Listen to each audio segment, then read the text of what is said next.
United States, about half of the people live in cities and their suburbs.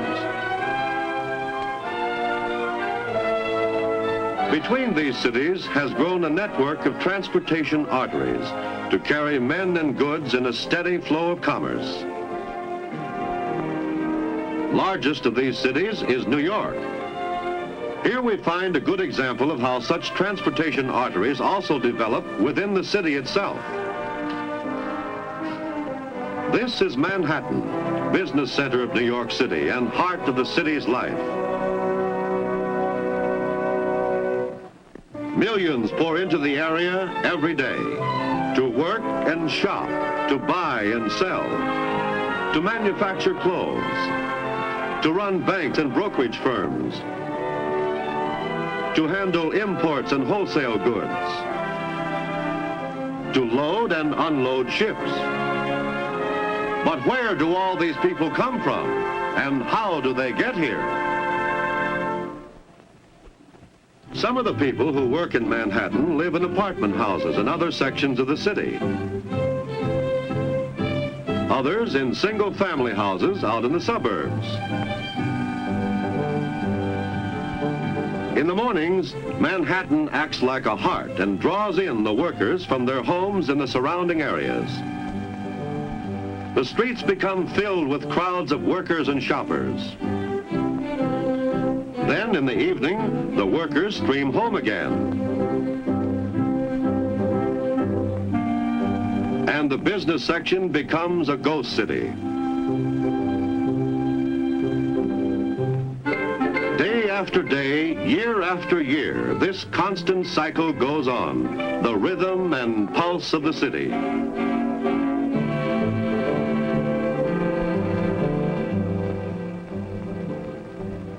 When work is over, New Yorkers, like people everywhere, seek places of recreation. Sometimes they go to Coney Island, or more distant beaches, or Broadway, or just relax at a ball game.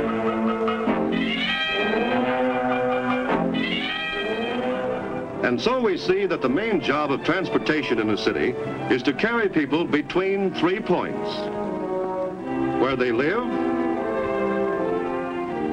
where they work, and where they play. In New York City, people have a choice of several arteries of transportation.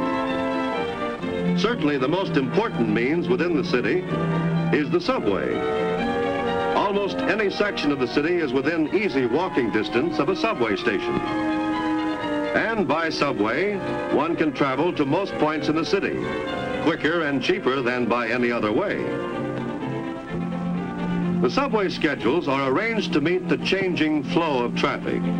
In the early morning, there is heavy subway travel, followed by a slackening. In the late afternoon, there is a second rush, returning workers to their homes. At night, the load grows lighter and lighter.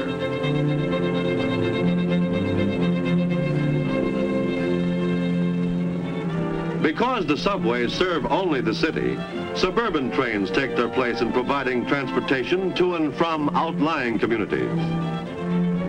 Since these trains serve a larger area with less people, the fare costs more and there are fewer trains.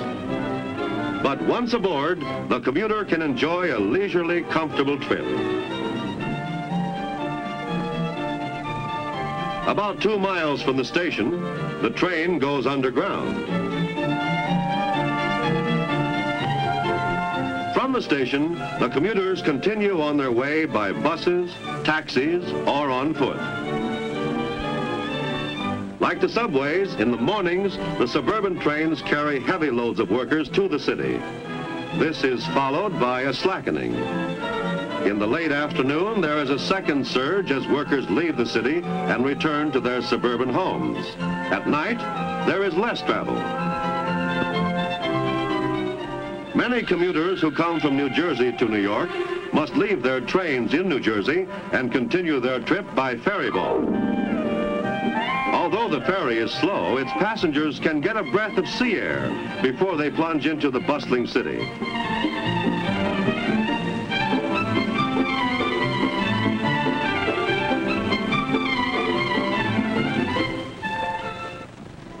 In New York, the bus lines form another important artery. Their routes weave a tightly laced pattern over the face of lower Manhattan, and one can find a convenient bus line almost anywhere in the city. Buses are slower than the subway, but they offer the pleasure of being able to see store windows and the people of the city as they work and play.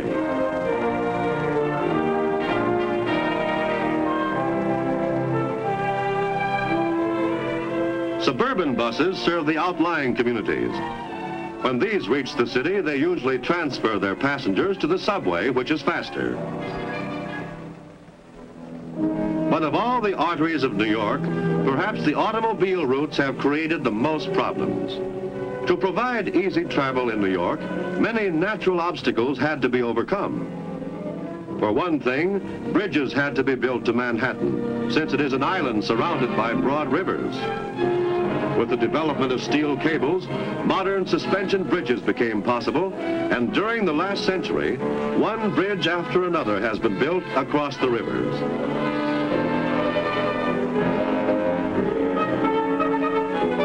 To supplement the bridges over the rivers, tunnels have been built beneath them.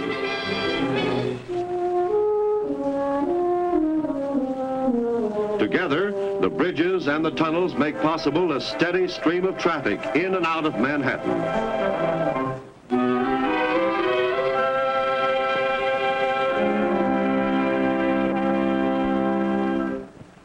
Every large city has a problem of unusually heavy traffic during rush hours. As a solution, many streets are one way. Others have restricted parking zones, and parking buildings keep cars off the streets. To supplement the existing routes, big express highways have been built to carry cars at high speeds directly to and from the heart of the city. The intersections of these express highways are designed so that cars may enter and leave without disturbing the flow of traffic. To serve the people in the suburbs, a network of parkways has been built. These allow cars to go swiftly from the far suburbs to the very heart of the city without interference of cross traffic.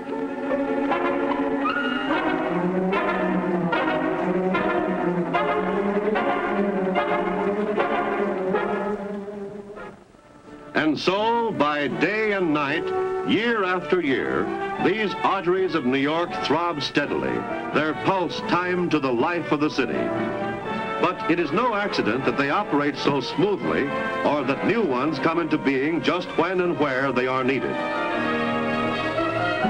Providing transportation for New York's millions is the job of many kinds of experts.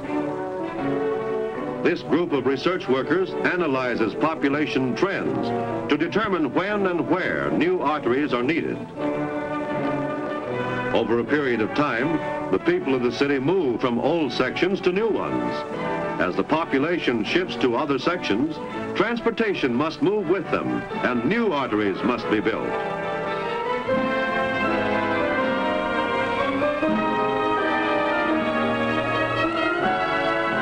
With the development of new sources of power and faster transportation, there will be new problems to solve. But New York, like all progressive cities, is studying and planning today to provide the arteries for tomorrow, through which flow the lifeblood of the city.